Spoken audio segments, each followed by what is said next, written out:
रक्षात्मक ऊतक पढ़ने से पहले बच्चों हम लोग देखेंगे कि स्थूल कोण यानी कि स्क्लेरेन्काइमा और जो स्क्लेरेन्काइमा और कोलेनकाइमा के बीच में अंतर क्या होता है। तो पहला अंतर है, ये ऊतक जीवित कोशिकाओं से बना होता है। जो क्या कहते हैं कि कोलेनकाइमा है, ये किसका बना होता है ये बच्चों, ये बना होता है जीवित कोशिकाओं का बना होता है। और दो दृढ़ोतक यानी कि जो ये आपका जो स्क्लेरेन्काइमा है, ये मृत कोशिकाओं से बना होता है। कोशिकाओं में स्थानीयकृत विशेष रूप से कोनों पर स्थूलन पाया जाता है। ठीक, और इसमें क्या होगा कि कोशिकाओं में एक समान स्थूलन पाया जाएगा, यानी कि जो जमाव है, जो वेस्ट मटेरियल निकलता है, वो हर जगह पाया जाएगा, जो द्वितीयक विधि में लिग्निन के निक्षेपण के कारण होता है। नेक्स्ट है बच्चों कोलेनकाइमा में कि ये उपापचयी रूप से सक्रिय कोशिकाएं हैं जिनमें जीव द्रव्य पाया जाता है।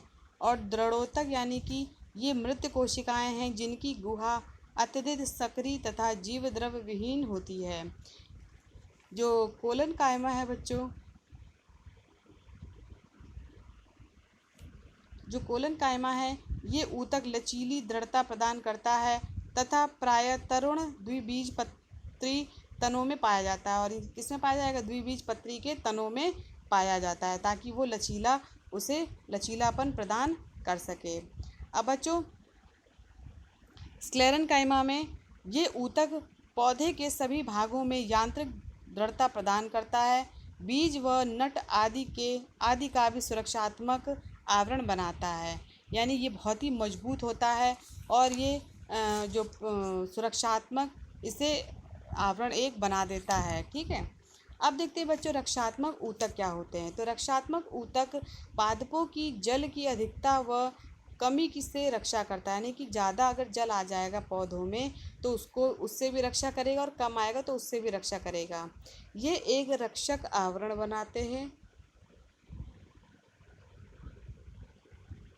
जो पादपों के आंतरिक ऊतकों की रक्षा करता है।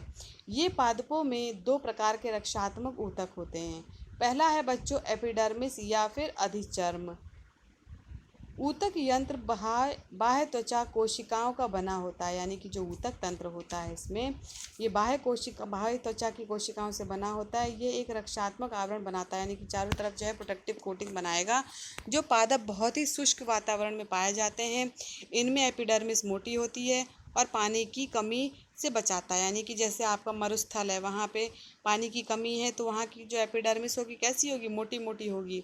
एपिडर्मिस पादपों की बाह्य सतह पर मोमी संरचना जैसी जल प्रतिरोधी परत का निर्माण करती है, जिससे जल की हानि कम हो जाती है और पादपों को यांत्रिक आघात तथा परजीवों के प्रवेश से बचाती है। इनमें अंतराकोशिकीय अवकाश नहीं पाया जाता, यानी कि बीच में कोशिका के जो जगह होती है वो नहीं पाई जाती, इसलिए चपटी प्रकार की कोशिकाएं पाई जाती हैं। इनकी बाह्य परत मोटी होती, कैसी होती है, मोटी मोटी होती है। नेक्स्ट है बच्चों एपिडर्मिस कोशिकाओं की सतह पर छोटे छोटे छिद्र पाए जाते हैं जो स्टोमेटा यानी रंध्र कहलाते हैं। रंध्रों में दो वृक्क आकार की कोशिकाएं पाई जाती हैं जो रक्षी कोशिकाएं कहलाती हैं तथा गैसों का आदान प्रदान करती हैं। रंध्रों के द्वारा ही पादपों में वाष्पोत्सर्जन की क्रिया होती है। देखिए बच्चों, जो हमारी जो पत्तियां होती हैं इसकी सतह पर छोटे छोटे छेद होते हैं जिन्हें कहते हैं स्टोमेटा। अब ये जो स्टोमेटा होते हैं बच्चों, ये देखिए किडनी के आकार की होती है, या फिर आप कहेंगे सेम के बीज के या फिर राजमा के बीज के समान होती हैं। देखिए यहाँ पे रंध्र है, रंध्र के ऊपर जो है राजमा के बीज के आकार का दिख रहा है। ठीक है, और इनके चारों तरफ क्या है, रक्षी कोशिकाएं हैं। ठीक, तो ये क्या करते हैं कि जब पानी की कमी होगी तो ये जो है खुल जाएंगे, ठीक, नहीं बंद हो जाएंगे, और जब ज़्यादा होगी तो ये खुल जाएंगे। ये देखिए जो रक्षी कोशिकाएं हैं, इनकी जो पत्तियां हैं इनकी निचली सतह पर ये पाए जाते हैं। कौन पाए जाते हैं, स्टोमेटा पाए जाते हैं। ठीक है, और ऊपरी सतह देखिए कैसी, बाह्य त्वचा चिकनी होती है, उसके नीचे क्या है, बाह्य त्वचा के नीचे, निचली बाह्य त्वचा है उसके नीचे क्या है, ये पाए जाते हैं रक्षी कोशिकाएं। ठीक है, और उन्हीं में ही जो पाए जाते हैं स्टोमेटा पाए जाते हैं। ठीक, जहाँ की जड़ों की एपिडर्मल कोशिकाएं जल को अवशोषित कर लेती हैं, यानी कि जल जो जड़ होती हैं जो कि ज़मीन में धसी रहती हैं, उनकी जो एपिडर्मिस होती है वो जल को सोख लेती हैं, जो बाल जैसे परवर्धों से घिरी रहती है और इनके चारों तरफ बाल जैसी संरचनाएं पाई जाती हैं। ये बाल जड़ों में जल और पोषण पदार्थों की अवशोषण क्षमता को बढ़ाते हैं।